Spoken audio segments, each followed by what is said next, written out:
Hey everybody, this is Joanna from Guardline Security. So a common question we get from our customers is, where are the batteries in your system?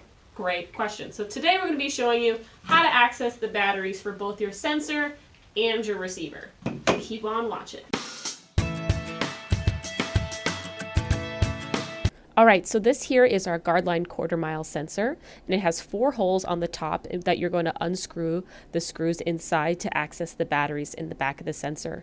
You'll also notice 4 holes on the bottom of the sensor, and that's to drain the water out of your sensor to make sure it's fully waterproof. And you'll also notice that if you turn your sensor to the side, you'll notice a small groove that's meant for your sunshade to slip on and stay fastened. Now, another thing to note is that your sensor comes with a lens cover like this, and this will narrow your sensor's beam from 12 degrees down to 9 degrees, and that's a cone-shaped beam. Now, let's move on to powering your sensor. Hey everybody, so if you see this, you'll see that the back of the sensor has 4 compartments here for AA batteries. Now, to access this back, you're going to see 4 screw holes here on the front.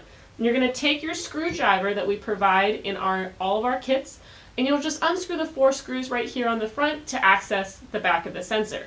Now, the screws in here are pretty small, so you want to be careful when you're getting those screws out, and if you ever lose them, not to worry, you can always contact us at guardlinesecurity.com, and we'd be happy to get you a replacement. Okay, so now let's move on to the receiver. To access the battery pack on the back of the receiver, you're going to pop open this piece of plastic here as shown above, and it should slide up just as so. When you pull off the top of the battery, you will notice a compartment for 4 AAA batteries.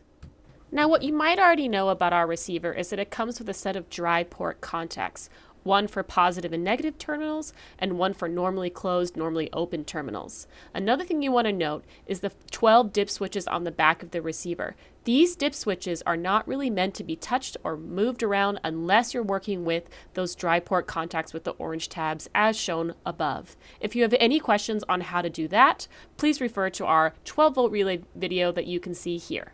All right, well, that is, in a nutshell, how to power your sensor and your receiver.